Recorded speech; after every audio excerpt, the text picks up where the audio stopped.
Sir మీరు as an one of the legends of Indian cinema నేను అడుగుతున్నా, ఒకప్పటికి ఇప్పటికి women and Indian cinema, Telugu cinema అంటే not as an actors, just as an actors, ఇప్పుడు production side కానీ, technical side కానీ, డైరెక్షన్ సైడ్ కానీ వస్తున్న విధానం సంఖ్య గణనీయంగా పెరుగుతోంది.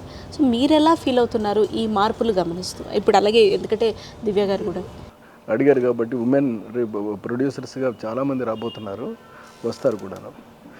కాకపోతే ఇక్కడ నేను ఆలోచిస్తున్నది ఏంటి అని అంటే, ఇప్పుడు అందరూ జెంట్స్ అనుకోండి, ఆచార్య రజనీష్ అన్నట్టు if everybody is a painter world looks ugly అన్నాడు ఆయన. అందరూ పెయింటర్స్ అయితే ఇక మొత్తం అంతా బొమ్మలే ఉంటే ఆ బొమ్మలు ఏది గొప్పది ఏవి అన్నీ మామూలుగా ఉంటాయి అంతే. అప్పుడు కొంతమంది జెంట్స్ ఉండి కొంతమంది లేడీస్ ఉంటే అప్పుడు డిఫరెంట్గా బాగుంటుందండి అది. ఎందుకంటే లేడీస్ సాఫ్ట్గా ఉంటారు, కష్టం తెలుసు, సుఖం తెలుసు, వాళ్ళకి బాధ తెలుసు. ఇవన్నీ తెలిసిన తర్వాత వాళ్ళు చేసేటటువంటి యాటిట్యూడ్ ప్రతిదీ కూడా చాలా నీట్గా, చాలా కరెక్ట్గా, ప్లాన్డ్గా, డెడికేటెడ్గా, కమిటెడ్గా, అంత జాగ్రత్తగా ఉంటారు వాళ్ళు. సో డెఫినెట్గా మనకి తెలుగు ఇండస్ట్రీకి చాలా ఎక్కువ మంది లేడీస్ ప్రొడ్యూసర్స్గా రావడం అనేటువంటిది నేను కోరుకుంటానండి. దానికి కూడా ఒక కారణం ఉంది.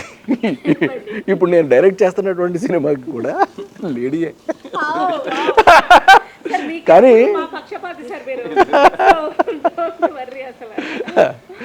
వారు కూడా చాలా జాగ్రత్తగా ప్లానింగ్ చేయడంలో కానీ, లేకపోతే సెట్ చేసుకోవటంలో కానీ, లేకపోతే 44 daysలో మేము సినిమా కంప్లీట్ చేసేసాము. How? Because of her cooperation అండి. అలాగే ఈ సినిమా కూడా మధ్యలో వీళ్ళకి కష్టాలు రావడం మూలంగా లేట్ అయింది, అన్అవాయిడబుల్ కష్టాలు. కాకపోతే చివరికి వచ్చేసరికల్లా మొత్తం ప్రతిదీ కూడా తిరిగి సెట్ చేసేసుకుని మళ్ళీ ఒక దారిలో పెట్టేసుకుని ఇటు డబ్బింగ్లు, రీరికార్డింగ్లు ఎవ్రీథింగ్ ఫినిష్ చేసేసుకుంటూ ఎవ్రీథింగ్ ఒక డేట్ ఇచ్చేసారు ఇవాళ. సో ఈ పర్ఫెక్షన్ అనేది ఉంది చూడండి. అంటే వాళ్ళు ఒకవేళ ఎన్ని ఒడిదుడుకులు ఎదురైనప్పటికీ కూడా చూడండి, నా ఉంటుంది మనకి ఒక తూర్పు పడమరలు తెలియకపోవచ్చు, బట్ కాసేపు అయిన తర్వాత తెలుస్తుంది. సూర్యుడు ఉదయించిన తర్వాత సరే ఇది ఇష్టం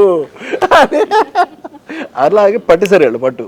అంచేత వీళ్ళ పర్ఫెక్షన్, వీళ్ళ everything definitely it's going to work in future అండి. డెఫినెట్లీ మీరు లేట్, డిలేస్, హర్డిల్స్ అన్నప్పుడు అఫ్కోర్స్ హిస్టరీ రిపీట్స్ అన్నమాట నాకు అనాలనిపించింది. ఎందుకంటే అండి, శ్యాంప్రసాద్ రెడ్డి గారు ప్రొడ్యూసర్గా ఉండి మన కోటి రామకృష్ణ గారు చేసిన అమ్మోరు సినిమా కూడా అన్నీ హర్డిల్స్ ఉండే. స్టార్ట్ అవ్వడం, ఆగడం, మళ్ళీ స్టార్ట్ అవ్వడం, ఏదో హర్డిల్స్, ఏదో హికప్స్. అఫ్కోర్స్ మన సినిమా ఇంకా